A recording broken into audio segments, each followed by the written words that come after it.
आज का कलाम पिता परमेश्वर मेरे जीवन में पिता परमेश्वर 1000 गुना फल लाने के योग्य बन सके। पिता परमेश्वर अपनी बाइबल को अपने माथे के साथ लगाओ। जिस तरह परमेश्वर ने यीशु नासरी को पवित्र आत्मा सामर्थ से अभिषेक किया, जिस तरह परमेश्वर ने यीशु नासरी को पवित्र आत्मा और सामर्थ से उतारता है, हम वचन लिखते हैं। क्या लिखते हैं? प्रेरित काम 10 अध्याय। आज आपको लिखना होगा ज्यादा, क्योंकि मैं आपको टीच करने आया हूँ। लिखना है, अपनी डायरियां निकालो, अपनी बाइबल निकालो और लिखना है आपको एक एक चीज, क्योंकि आप एक चर्च नहीं, आप एक ऐसी यूनिवर्सिटीज में आए हैं। यहाँ पे आपको सिखाया जाएगा कि परमेश्वर के राज्य को कैसे बढ़ाया जाता है और परमेश्वर कैसे काम करता है। जब भी आप यहाँ पंचटीला में आए तो एक चर्च सोच कर ना आए, एक परमेश्वर का यूनिवर्सिटी स्कूल सोचकर आए, एक परिवार सोचकर आए, एक घराना सोचकर आए कि आज मैं एक परिवार में जा रहा हूँ, एक यूनिवर्सिटी में जा रहा हूँ जहां पर मुझे वचनों की गहरी शिक्षा दी जाएगी। कलीसिया परमेश्वर जो शुरुआत आज के बाद हम करने जा रहे हैं, आज के बाद आपकी बढ़ोतरी होगी हर आत्मिक कदम पर यीशु मसीह के नाम से। एक जिस चर्च में मैं जाता था वहां पे 2 केस सबसे ज्यादा मेजर थे उस चर्च में, और एक मैं था और एक मेरे साथ एक लड़का और था वहां पे। वो केस इतने मेजर थे कि पूरी चर्च वहां पे चंगी थी, ठीक ठाक थी, पर मेरा केस और उस लड़के का केस 10 साल से अटका हुआ था और मसीह में कोई छुटकारा नहीं था। हमारे पास कोई चिंगाई नहीं थी, कोई बरकत नहीं थी, और जितनी वो चर्च थी जहां हम जाते थे बाकी सभी लोगों के पास आशीष थी, बरकत थी, अनुग्रह था। पर 2 जन ऐसे थे, हमने कोई संडे नहीं मिस करना, बुधवार प्रार्थना होती थी, हमने कोई बुधवार मिस नहीं करना, लगातार चर्च जाना और कई सालों तक लगातार के, पर छुटकारा जीवन में नहीं आया। फिर एक दिन हमें अपने आत्मिक पिता की चर्च के बारे में पता चला, और जब हम वहां जाना शुरू हुए, वचन को सीखना शुरू किया, जैसे जैसे मैं आत्मा में बढ़ता चला गया वचन में रहकर, वैसे वैसे मेरे जीवन में छुटकारा आता चला गया। और मेरा छुटकारा मेरे परमेश्वर ने किया वचन में बढ़कर, मेरा छुटकारा परमेश्वर ने किया। पर कैसे किया? अपने आत्मिक पिता के वचन को जो उन्होंने सुना उसे फॉलो किया, फॉलो करने के बाद जो उन्होंने बोला वो करना शुरू किया, और जैसे वो करते चले गए वैसे परमेश्वर हमें छुटकारा देता चला गया, और आज हमें देख रहे हैं कि बढ़ोतरी में। पर दूसरा केस ये है कि आज भी वही लड़का उसी पोजीशन के ऊपर है जहां वो आज से 12 साल पहले था। और एक दिन उसका फोन आता है मुझे और बोलता है, यार मेरा छुटकारा नहीं हुआ। मैंने बोला, अगर तू छुटकारा चाहता है तो मैं तुझे 2 ऑप्शन देता हूँ, जहां तो तू खामरा चला जा, नहीं तो फिर तू आ, मैं तुझे बताता हूँ छुटकारा मिलता कैसे है। मैंने से कहा, अगर तुझे छुटकारा नहीं मिलेगा, अगर तुझे बरकत नहीं मिलेगी, अगर तुझे रिहाई नहीं मिलेगी, तो मैं अपनी सेवकाई छोड़ने के लिए तैयार हूं यीशु के नाम से। अगर कोई पास्टर इतना कह जाए, किसी में इतना दम हो, तो वो कह के बताए कि मैं उसे कह रहा हूं 12 साल से तेरा केस अटका हुआ है, पर मैं तुझे कहता हूं, मैं तुझे चैलेंज करता हूं, जो मैं कहूंगा तुझे वो करना है। अगर तेरा छुटकारा नहीं हुआ 6 महीने के अंदर, मैं अपनी सेवकाई छोड़ने के लिए तैयार हूं। अगर किसी पास्टर में इतना दम है तो ये बोल कर दिखाए, क्योंकि तुम्हें ये सीखना होगा कि परमेश्वर काम कैसे करता है, क्योंकि वो तुम्हारी इच्छा से, तुम्हारी भावना से और तुम्हारे दिमाग से कभी काम नहीं करता। तुम जितने मर्जी इमोशनल हो जाओ, प्रभु जी तेन लभदा नहीं, मैं पिछले 15 साल दा बीमार है, प्रभु जी तेन लभदा नहीं, मेरे को घर है नहीं है। तुम जितना मर्जी रो लो, परमेश्वर को कोई फर्क नहीं पड़ेगा, क्योंकि वो वचनों का परमेश्वर है। वो अपने वचन को भेजकर अपने लोगों को चंगा करता है, वो अपने वचन को भेजकर दुष्ट आत्मा को निकालता है। तुम जितना मर्जी रो लो, जब तक तुम आत्मा में नहीं बढ़ोगे, तब तक कुछ जो है छुटकारे कभी भी तुम्हें प्राप्त नहीं होंगे। क्योंकि कुछ चीजें तुम्हारी आत्मा की ग्रोथ के ऊपर, स्पिरिचुअल ग्रोथ के ऊपर निर्भर करती हैं। समझ आ रही है? क्योंकि अगर आप आत्मा में नहीं बढ़ेंगे तो आप बहुत सी चीजें मिस कर देंगे अपने जीवन में।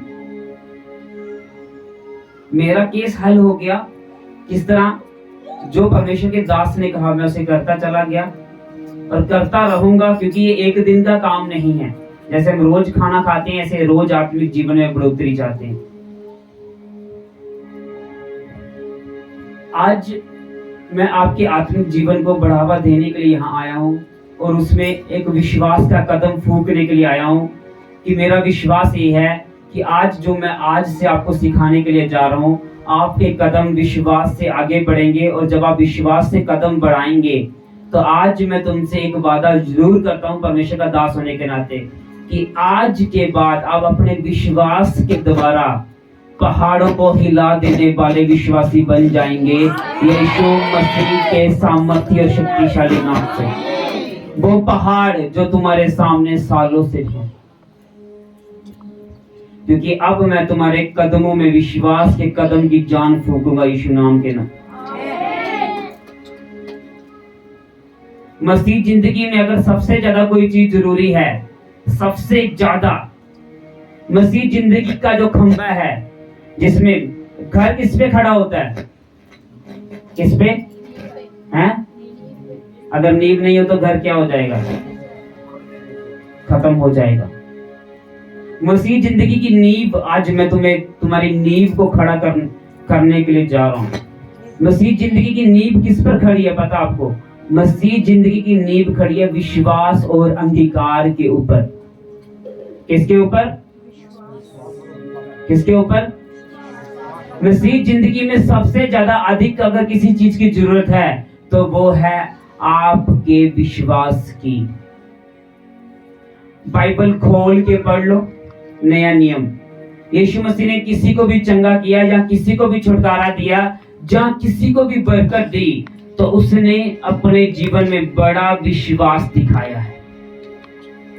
जब यीशु ने अंधों की आंखें खोली तो अपने आप नहीं खुल गई कि यीशु रास्ते में जा रहा था, यीशु ने कहा चल ठीक है चंगा हो जाए। आप उसे गहरा पढ़ना, यीशु ने कैसे उसे चंगा किया। अगर आप क्या नाम उसका 12 वर्ष की स्त्री लहू बहने के रोगों को से चंगी हुई तो उसके विश्वास में से चंगा किया। अगर लाजर मुर्दों में से जी उठा तो उसकी बहन के विश्वास ने उसे मुर्दों में से जी उठाया। अगर पतरस और यूहन्ना ने लंगड़े को चलाया तो पतरस और यूहन्ना के विश्वास के द्वारा वो लंगड़ा चला। किसके द्वारा?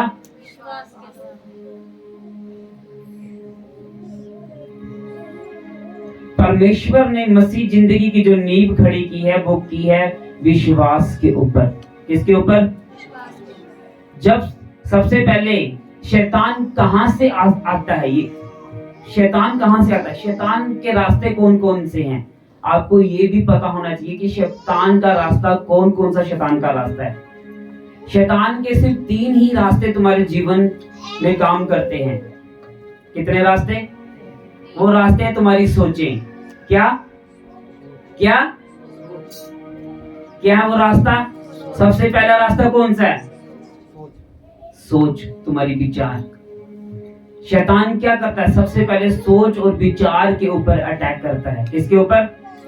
सबसे पहले इंसान के मन के अंदर क्या आना शुरू हो जाते हैं? बुरे बुरे विचार। फिर उसके बाद भावनाएं। कहां पर? भावनाओं के ऊपर, तुम्हारे इमोशंस के ऊपर, तुम्हारे परिवार से जुड़ी चीजों के साथ। पता कितना? बताओ। मान के चलो कि तुम्हारे सगे भाई के घर बकरे की धाम है और तुम बोलो यार मेरा भरा है, चल यार खाई लेने का। इमोशंस क्या जुड़े हैं? इमोशंस के द्वारा तुम्हारे जीवन में काम करता है। पहले कैसे काम करता है? दिल, इच्छाओं से। कैसे काम करता है? इच्छाओं से, सोच विचार से। दूसरा कैसे? इमोशन से। चल यार कख नहीं होंदा, मेरे भरा दी कुड़ी दा ब्याह है, चल कख नहीं होंदा, चलने आओ काम कर लेने का, प्रभु का बात माफी मांग ले। इमोशंस के जरिए तुम्हारे जीवन में काम करता है। और तीसरा उसका काम करने का तरीका है तुम्हारा शरीर।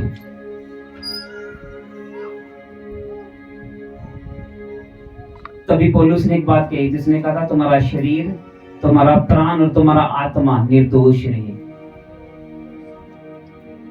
शैतान कैसे काम करता है सीखा। इसलिए अगर तुम्हारा विश्वास मजबूत नहीं होगा, तुम्हारी विश्वास की नींव कच्ची होगी, तो तुम अपने विचारों से भटक जाओगे।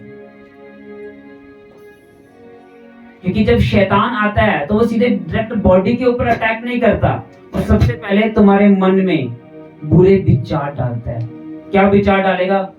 तेरे पुत्र की नौकरी तो लगी नहीं, बड़ा तुम प्रभु प्रभु कराना है। ऐसा होता है नहीं होता है?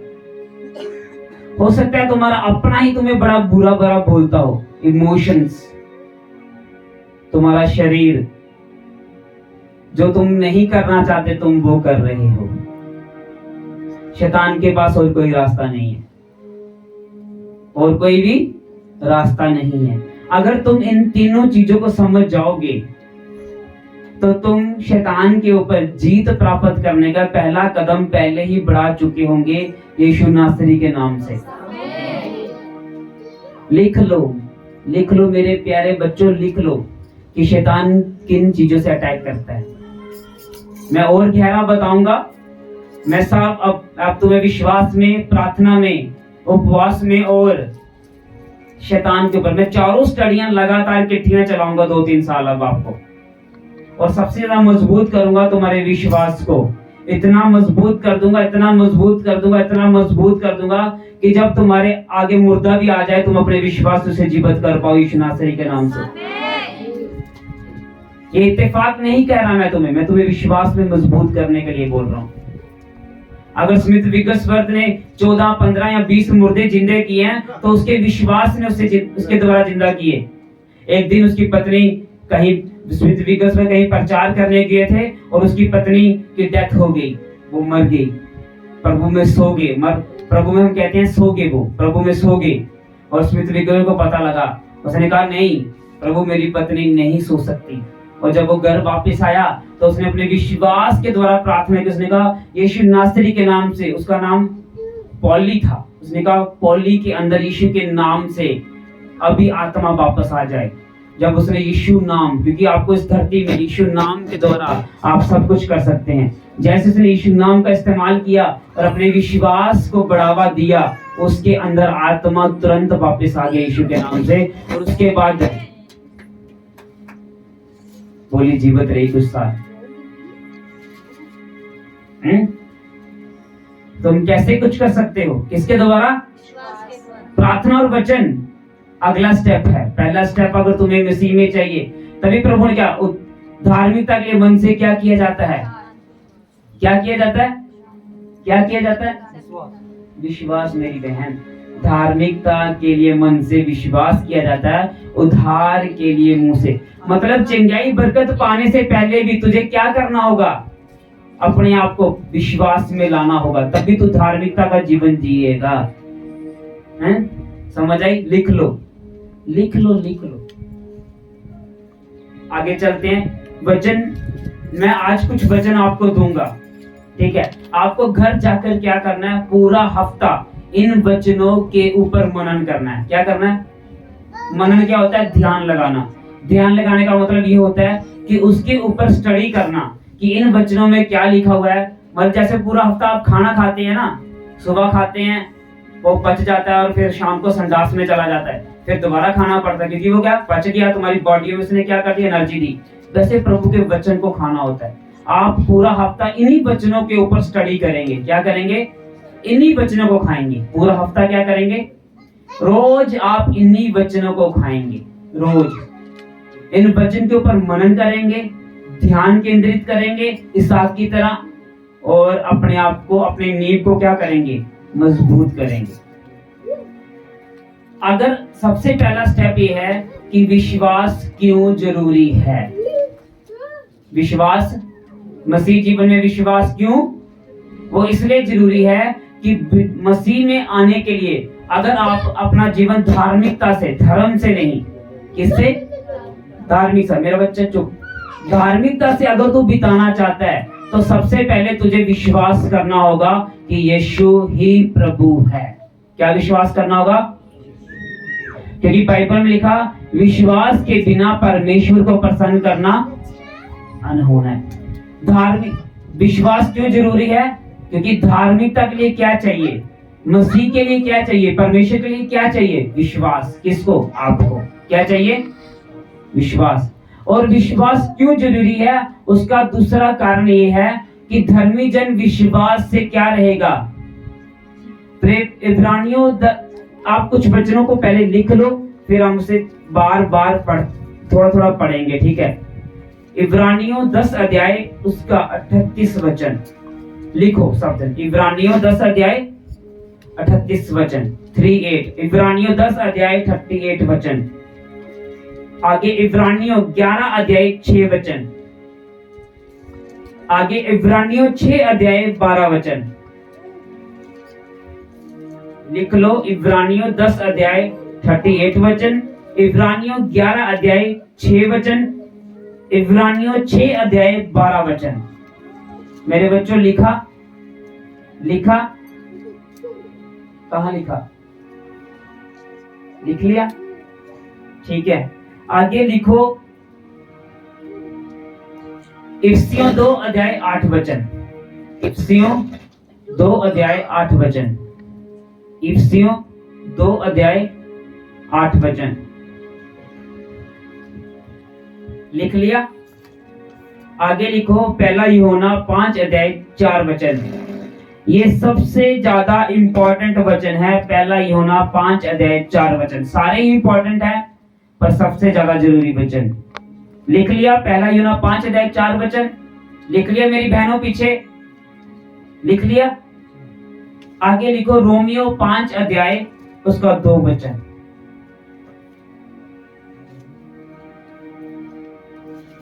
पांच अध्याय विश्वास क्यों जरूरी है। देखो मैं पढ़ता जाऊंगा क्योंकि 2 बज गए हैं, समय के अनुसार हमें चर्च भी खत्म करना है। आप घर जाके इसे निकालते रहना, ठीक है? और पूरा हफ्ता क्या करना है? वचनों पर क्या करना है? क्या करना है? मनन करना पूरा हफ्ता। इब्रानियों 10 अध्याय 38 वचन लिखा, क्योंकि अब बहुत ही थोड़ा समय रह गया है जबकि आने वाला आएगा और देर ना करेगा, पर मेरा धर्मी जन विश्वास से जीवित। अगर परमेश्वर में कोई व्यक्ति जीवित रहेगा तो वह किससे जीवित रहेगा? किससे जीवित रहेगा? परमेश्वर ने ये नहीं कहा वचन से, परमेश्वर ने ये नहीं कहा प्रार्थना से। किससे जीवित रहेगा? क्यों? क्यों? क्योंकि उसे ये विश्वास करना होगा कि मैं जिस परमेश्वर के पास आया हूं वो ही एकमात्र और एक लौता जीवित परमेश्वर है और वो ही मेरा उद्धार कर सकता है। आगे लिखा, पर मेरा धर्मी जन विश्वास से जीवित रहेगा। किससे जीवित रहेगा? आप किससे जी सकते हो? किससे? किससे? ऊंचा बोलो, किससे? पर लिखा, और यदि वे पीछे हट जाए तो मेरा मन उससे खुश ना होगा। आप किससे जिएंगे? विश्वास से आप जी सकते हैं। इसलिए विश्वास क्या है? बहुत जरूरी है। समझ लगी? इब्रानियों 11:6 में लिखा, मैं पढ़ता जा रहा हूं, आप घर जाके पढ़ना, आप खोलो मत, अब आप मुझे सुन लो क्योंकि मैंने तभी आपको लिखवा दिया। विश्वास के बिना परमेश्वर को प्रसन्न करना अनहोना है, क्योंकि परमेश्वर के पास आने वाले को विश्वास करना चाहिए कि वे है और अपने खोजने वालों को प्रतिफल देता है। बिना विश्वास के आप परमेश्वर को प्रसन्न खुश नहीं कर सकते हैं। इसलिए विश्वास बड़ा ही, परमेश्वर ने वचन की और प्रार्थना का यहाँ पे जिक्र नहीं कर रहा। आप परमेश्वर को कैसे खुश कर सकते हैं? कैसे? कैसे? आप क्या विश्वास दिखाएंगे? अपना बड़ा विश्वास दिखाएंगे। क्यों? क्योंकि जब कोई जन आग के बीच में से निकलेगा, मुसीबतों के बीच में से निकलेगा, दुखों के बीच में से निकलेगा, तो वहां पर अगर काम आएगा तो उसका विश्वास काम आएगा। और जब वो बड़ा विश्वास दिखाएगा, पहाड़ों को हटा देने वाला विश्वास दिखाएगा, तो परमेश्वर कहता, मैं अपने खोजने वालों को प्रतिफल दूंगा। क्या देगा परमेश्वर आपको? प्रतिफल, क्योंकि बाइबल कहीं नहीं कहती है कि मसीहों पे मुसीबत नहीं आएगी। बाइबल कहीं नहीं ये कहती है कि मसीहों के ऊपर दुख नहीं आएंगे। बाइबल कहीं ये नहीं कहती है कि मसीहों के ऊपर बीमारी नहीं आएगी। बाइबल कहती है कि अगर ये आ भी जाए, अगर ये नहीं कहता कि आएगी, नो, अगर आ भी जाए तो परमेश्वर कहता है मैं उसे उसके बीच में से क्या करूंगा, निकाल लूंगा और उसे छुटकारा दूंगा और चंगा करूंगा। क्योंकि परमेश्वर ने याकूब की पुस्तक में क्या लिखा था, जब अगर तुम में से कोई रोगी हो तो वो क्या करे, परमेश्वर के दासों को बुलाए, तेल मलकर उसके लिए प्रार्थना करे। अगर उसने पाप किया होगा तो उसके पाप माफ हो जाएंगे और धर्मी जन की प्रार्थना से बहुत कुछ हो सकता है। इसका मतलब याकूब ये कह रहा था कि अगर कहीं कभी कोई मुसीबत मसीहों के ऊपर आ जाए तो तुम्हें क्या करना है, वो बता रहा था।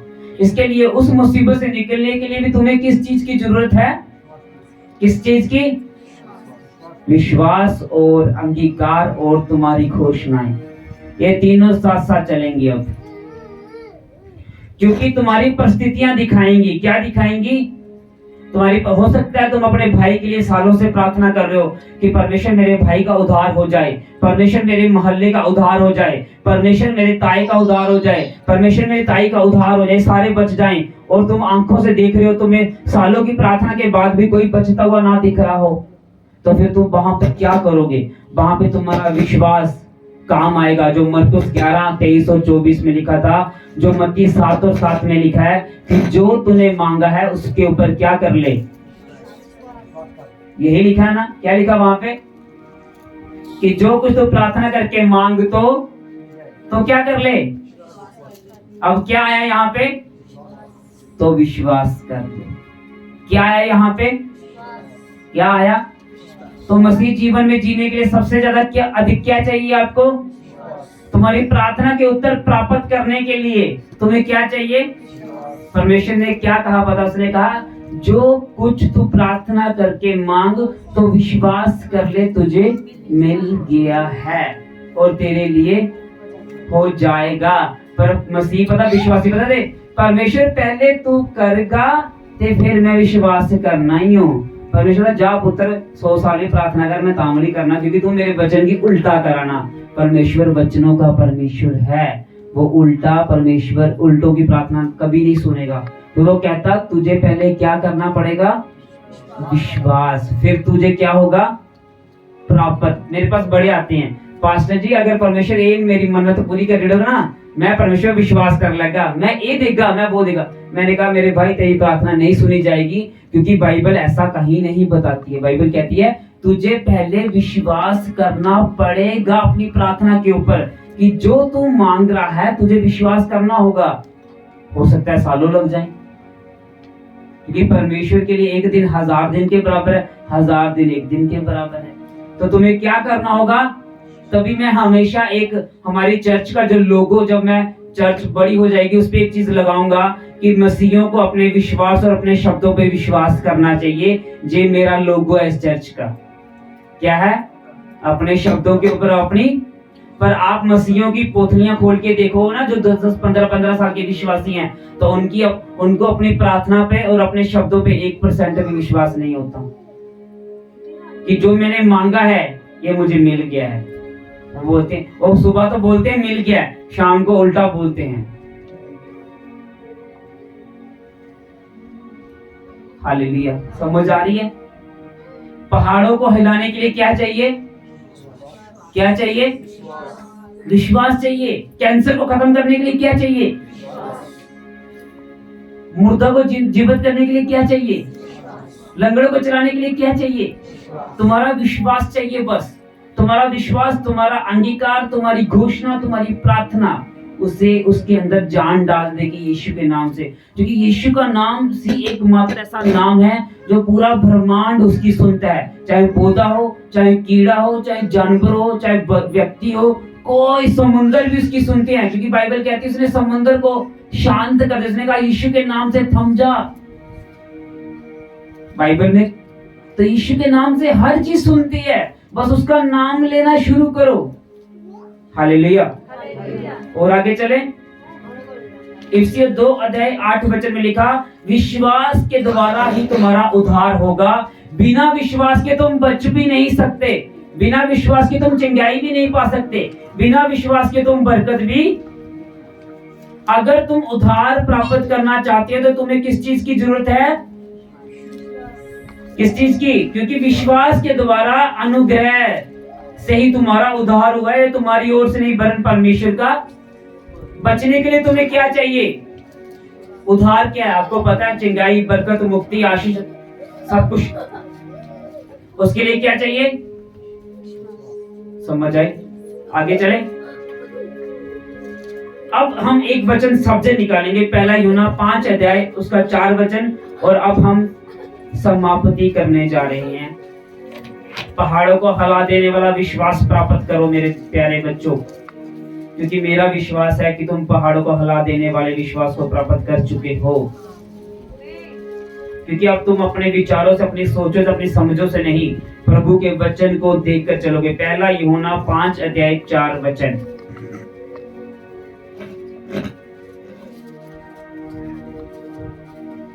पहला यूहन्ना 5 अध्याय उसका 4 वचन सब जन निकालेंगे। पहला यूहन्ना 5 अध्याय, पहला यूहन्ना 5 अध्याय 4 वचन। अगर तुम्हारा कोई पेशेंट बेड के ऊपर है, कहां पर है? सुनो मेरे आत्मिक बच्चों, अगर तुम्हारा कोई पेशेंट बेड के ऊपर है तो तुम्हें क्या चाहिए? अगर तुम्हारा कोई, क्या नाम उसका, रिश्तेदार बीमार है तो उससे बचाने के लिए तुम्हें क्या चाहिए? तुम्हें अपना विश्वास दिखाना होगा। तुम्हारा विश्वास देखकर परमेश्वर खुश होगा, और जब परमेश्वर खुश होगा तो वो तुम्हें प्रतिफल देगा। वो तुम्हें क्या देगा? प्रतिफल देगा। मैं तेरे भाई से कभी मिला? कभी मिला? पर जो मैंने उसे बताया वो क्या था? हैं?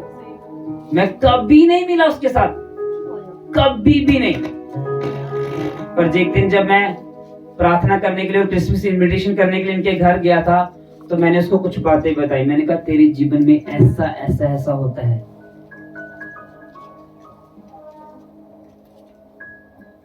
और शायद वो बाद में से बता रहा भी होगा कि वो खुद हैरान होगा कि ये कैसे हो गया, या पास्टर को कैसे पता। ये मेरा विश्वास था। जब मेरे पास सिर्फ वचन था और मैं वचन से बढ़ता जा रहा था, और एक विश्वास से ये घोषणा करता था, मेरे पास सारे वरदान आ चुके हैं। 2 साल में ये घोषणा करता रहा, 2 साल। और एक दिन मैं चर्च में आकर बोलने लगा, अब चर्च में प्रोफेसी शुरू हो रही है। उसके बाद क्या हुआ?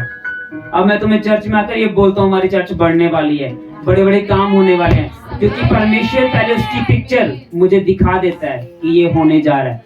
परमेश्वर समय लगा सकता है, थोड़ा या ज्यादा, वो परमेश्वर पे निर्भर करता है, पर वो दिखाता है कि क्या होने जा रहा है। लगाना इसको ट्यून को। तभी मैं तुम्हें कह रहा हूं, तुम पहाड़ों को हिला देने वाला विश्वास प्राप्त करोगे। ये कलीसिया, वो ये तुम सब बड़े बड़े पास्टर हो, याद रखना। तुम पास्टर की टीचिंग नहीं, तुम एक बड़े, मतलब मान के चलो तुम पास्टर के बड़े लेवल की भी जो वचनों का प्रकाशन प्राप्त करते हो। और छुटकारा अगर कोई देने वाला है तो वो वचन है। वो कौन है? परमेश्वर से। परमेश्वर से उत्पन्न हुए हो तो लिखा, वे संसार पर जय प्राप्त करता है, और वे जय जिससे संसार पर जय प्राप्त करता है वे हमारा विश्वास है। वे क्या है?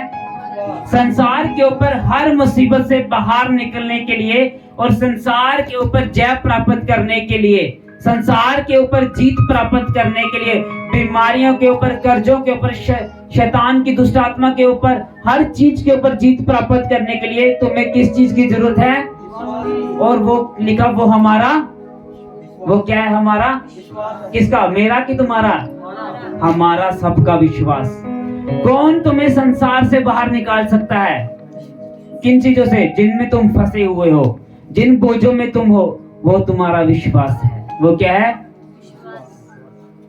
मैं तुम्हें एक फार्मूला आज बताता हूं। आज 7 तारीख है कि 8? आज 8 तारीख है। 25 दिसंबर तक आपने सिर्फ पॉजिटिव अंगीकार करना है। क्या अंगीकार करना है? सिर्फ आपने वो बोलना है जो वचनों में लिखा हुआ है, और उसे नहीं बोलना। चाहे तुम्हारे टांग दर्द हो रही हो तो ये नहीं बोलना मेरे टांग दर्द हो रही है। आपको यही बोलना है, मेरी दर्द यीशु के कोड़े खाने से। आपके मन में चाहे जो मर्जी विचार आए जाएं, आपके मुंह से वही निकलना चाहिए कि मैं चंगा हो चुका हूं। मतलब आपका विश्वास और आपका अंगीकार और आपका घोषणा, आप 15-21 दिन सिर्फ ये सही घोषणा, सही विश्वास और सही करके देखें। आपको पता है जब कोई बीज डाला जाता है तो वो 7 दिन के अंदर जाके मरता है। कितने दिन के अंदर? 7 दिन। जब आप बीज फेंकते हो ना तो 7 दिन तो आपको उगता हुआ नहीं देखेगा, सिर्फ वो 7 दिन जाके मरेगा, फिर 10 दिन के बाद वो बाहर आएगा। कितने दिन के बाद? 10-15 दिन ले लेगा और आपको दिखेगा बाहर, और धीरे धीरे वो बीज क्या होगा? पौधा बनना शुरू हो जाएगा, आपको दिखना शुरू। पर जब आप बीज फेंकते हैं तो तब आपको दिखता है कि वो पौधा बनेगा, है? दिखता है। विश्वास एक बीज की तरह है, आपको इसे वहां पे फेंकना पड़ेगा जहां पे आपको इसकी जरूरत है, जो आप चाहते हैं। और जैसे आप इसे फेंकेंगे तो आप उसे उसी वक्त फल की इच्छा ना रखना, क्योंकि आपका विश्वास जहां जा रहा है वहां पे तभी काम करेगा जब आप बड़ा विश्वास वहां पे दिखाने। क्योंकि वहां पे जाके, क्योंकि जब विश्वास फेंका जाता है तो उसमें बहुत सी चीजें भी होती हैं। जब बीज फेंका जाता है तो बीज में खेत को जुताया भी जाता है, जानवरों से, पक्षियों से भी बचाया जाता है, सब कुछ होता है। उन समयों में, जिन समयों में आप अपना विश्वास दिखा रहे हैं, सब्र, धीरज से, जिसको मांग रहे हैं धीरे से बने रहें। कुछ दिनों के बाद आप जैसे सही अंगीकार करेंगे, आप देखना 20-25 दिनों के बाद आपका विश्वास, आपका बोला गया बीज, बोला गया वचन जो आप बोल रहे हो, वो एक पौधे की तरह थोड़ा अंकुर लेके बाहर आ जाएगा, और परमेश्वर आपको साइन देगा, चिन्ह देगा कि आप जो बोल रहे हैं वो परमेश्वर कर रहा है यीशु नासरी के नाम से। पर क्या चाहिए? परमेश्वर ने कहा था मरकुस 11:23-24 में, क्या कहा था? मरकुस 11:23-24 में परमेश्वर ने क्या कहा? पढ़ो उसे। जो कुछ तू प्रार्थना करके मांगे तो विश्वास कर ले तेरे लिए हो गया है, और संदेह ना करे, वरन प्रतीति कर ले तो तेरे लिए हो जाएगा। क्या दिखाना होगा प्रार्थना में? क्या दिखाना होगा?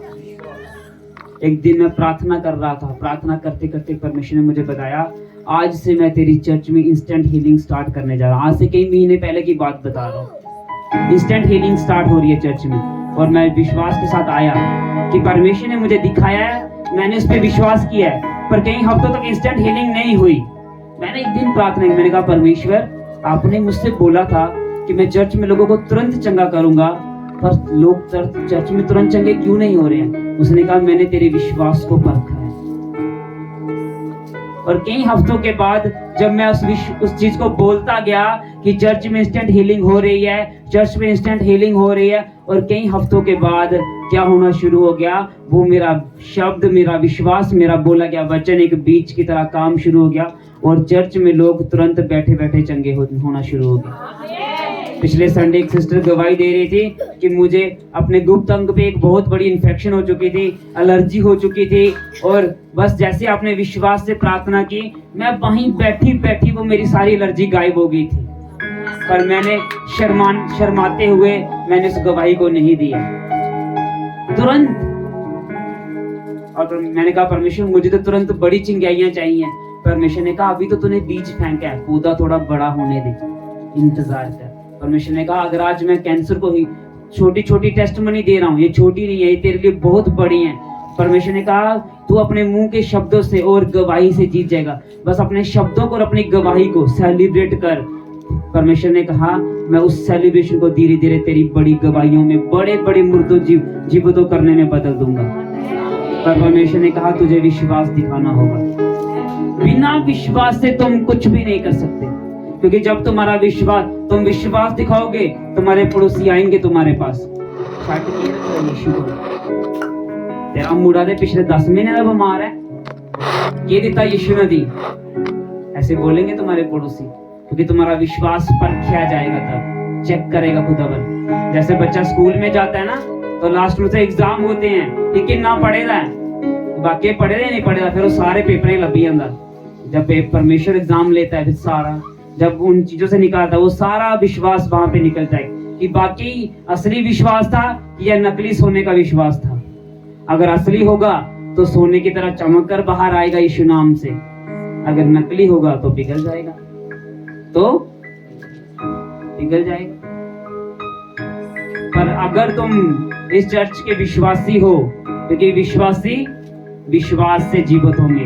क्यों विश्वासी कहा जाता है? क्योंकि विश्वासी इसलिए कहा जाता है क्योंकि वो विश्वास रखने वाले लोग हैं। कौन से लोग हैं? इसलिए हमें विश्वासी कहा जाता है। आमीन। और हम विश्वास से क्या रहेंगे? कुछ भी चीज को करने के लिए अगर तुम्हें किस चीज की जरूरत है तो वो तुम्हारा विश्वास है। तुम्हें बड़ा विश्वास दिखाना होगा।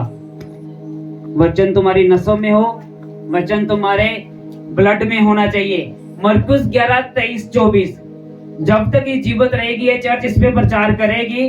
मरकुस 11:23-24 तुम्हारी आंखों में, तुम्हारे दिमाग में, तुम्हारी हड्डियों में, तुम्हारी नसों में, तुम्हारे खून में, हर जगह बसना चाहिए वो वचन।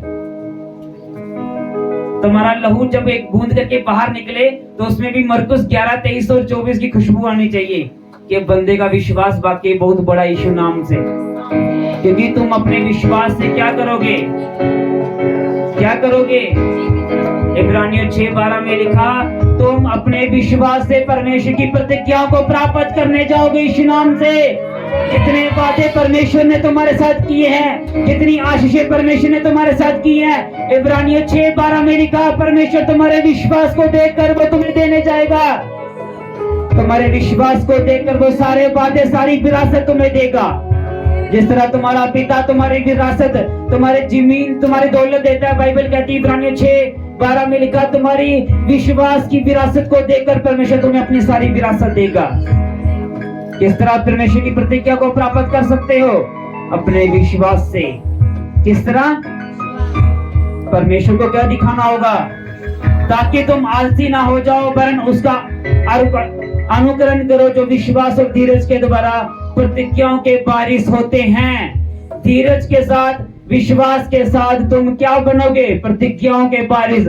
जितने वादे परमेश्वर ने कहा है कि धर्मी धन खजूर की नाई हरे भरे रहेगा, तेरा गर्भ कभी ना गिरेगा, तेरे कोई बीमारी तेरे निकट ना आएगी, शैतान एक रास्ते से आएगा, 7 रास्ते से भाग जाएगा, शाम पर बिच्छू की शक्ति तुझे कभी भी छू नहीं सकती। ये सारे वादे तुम्हारे विश्वास के को देखकर परमेश्वर तुम्हारे जीवन में पूरा करेगा। आमीन। ऊंचा तो आशीष आपकी है कलीसिया। प्रतिज्ञाओं के बारिश बनना चाहते हो, परमेश्वर के वादों के बारिश बनना चाहते हो, तो अपना बड़ा विश्वास दिखाओ यीशु नाम से। बड़ा विश्वास क्या दिखाना होगा? बड़ा विश्वास। जब भी तुम्हें वो विश्वासी मिले जो विश्वासी परमेश्वर में खो गए हैं, तो अपने विश्वास का बीज डालो उनके अंदर और विश्वास से उन्हें जीवित कर डालो। क्योंकि विश्वास एक बीज की तरह काम करेगा। उन्हें बताओ परमेश्वर क्यों आया था, उन्हें बताओ यीशु मसीह ने क्या किया तुम्हारे लिए। और जब तुम उन्हें बताओगे, तुम्हारा विश्वास परमेश्वर तुम्हारे जीवन में काम करेगा। अपने मांगने पे और अपनी प्रार्थना पे क्या करना है? विश्वास। बस क्या करना अपने मांगने पे, और कि जो मैंने मांग लिया मुझे या फिर सवेरे मंगिया नहीं थोया। वो था ना, मेरे साथ एक व्यक्ति चर्च जाता था, तो कैंसर का रोगी था। वो प्रार्थना करने करके, हम चर्च से प्रार्थना करके वापस आ रहे थे, तो वो बोला कैंसर प्रार्थना, पास्टर ने बेचारे ने प्रार्थना। तब मुझे इतनी नॉलेज, मैं भी तुम्हारी तरह एक विश्वासी था, नया चर्च जा रहा था, अभी मुझे साल भी नहीं होता। वो तो कैंसर का रोगी था, तो प्रार्थना करवाई उसने। कैंसर कौन सा ठीक होना नहीं, चल पैग गलाचे जी, मैं अपना मैं काम नहीं करता, क्योंकि उसका विश्वास कहां था। उसने क्या किया? शाम को अच्छी दारू पी और महीने के बाद मर गया। मेरे भाइयों, मेरे आत्मिक बच्चों, मेरी बहनों, अगर हमें कुछ भी करना है, चाहे कैंसर का रोगी हील करना है, चाहे मुर्दा जीवित करना है, चाहे पहाड़ों को हिलाना है, चाहे मुसीबतों को कुछ भी करना है, तो सबसे अधिक तुम्हें किस चीज की जरूरत है? विश्वास की। आज से कई साल पहले जब कैंसर के रोगी इस चर्च में आते थे और वो हील नहीं होते थे, मैं परमेश्वर को बोलता था, परमेश्वर कैंसर का व्यक्ति चंगा होना चाहिए चर्च में। टीबी चंगा होना चाहिए, एड्स चंगा होना चाहिए, माइग्रेन चंगा, ऑटिज्म चंगा होना चाहिए, लंगड़े चलने चाहिए। बस मैं अंगीकार और विश्वास करता चला गया। अब हम धीरे धीरे वो गवाहियां सुनने के लिए, जैसे हम पिछले संडे गवाही सुन रहे थे कि डॉक्टर ने मेरी लड़की को कैंसर के लिए बोला था, पर जैसे कोई रिपोर्ट्स में कैंसर नहीं आया, सारा कैंसर गायब हो गया। हम क्या कर रहे हैं? अपने विश्वास के द्वारा आगे बढ़ रहे हैं, विश्वास के कदमों को बढ़ा रहे हैं और अब बड़ी बड़ी गवाहियों की ओर बढ़ रहे हैं। क्योंकि विश्वास का कदम, किसका कदम बढ़ाना है? अपने मोहल्ले के लिए प्रार्थना करते रहो। मैं पंचटीला के लिए प्रार्थना, प्रभु ये सारा पंचटीला बदल जाए, और आज भी करता हूँ। परमेश्वर ने क्या किया पता है? ऐसे मसीह 5-7 मसीह परिवार इधर लाए पंजाब से, यहाँ पे विश्वासी बढ़ जाए पंचटीला में। मैं प्रार्थना करता, परमेश्वर यहाँ पे लोग आए प्रार्थना करने के लिए, और लोग आए परमेश्वर यहाँ पे, परमेश्वर ये मोहल्ला बचाया जाए।